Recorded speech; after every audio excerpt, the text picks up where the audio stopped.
اليوم غادي نديرو مع بعض عدس سخون وبنين نتاع وقته، وغادي نوري لكم مع واش نبغي ناكله، حاجه بنينه بالبزاف وسهله. تبعوني.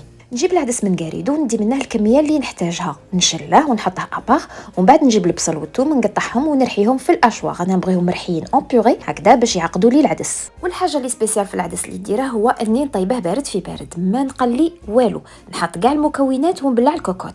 حطيت لا بيغي نتاع البصل والثوم، نزيد عليها غصن كرافس اللي نقطعه طريفات صغار، سورتو اذا كان متوفر من هذا النوع. نقطع تاني حبه زروديه وبطاطا ونزيدهم في المرميطه.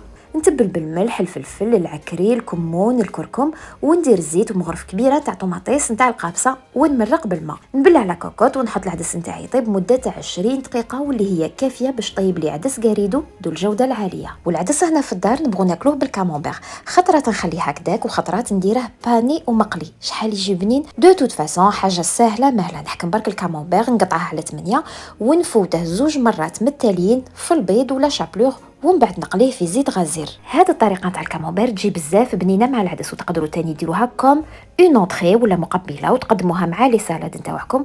بركي ما وصيتكم غلفوه 2 خطرات باش كي يذوب وقت القليان ما يطرطقش عليكم. وكيما راه مبين قدامكم كل شيء درته في نفس الوقت، سيتادير بين العدس والكامونبير ما تجيش 40 دقيقه وفطوركم يكون واجد. وهنا العدس وحتى بارد في بارد جاني بنين مجمر، زدت له برك صبان تاع زيت زيتون باش نسمه مع التالي. والكامونبير باني هذا هو شكله. سمحوا لي على قساوه المشهد. دو توت فاسون الشيء اللي درناه اليوم بزاف ساهل، مغذي واقتصادي. جربوه. à la prochaine.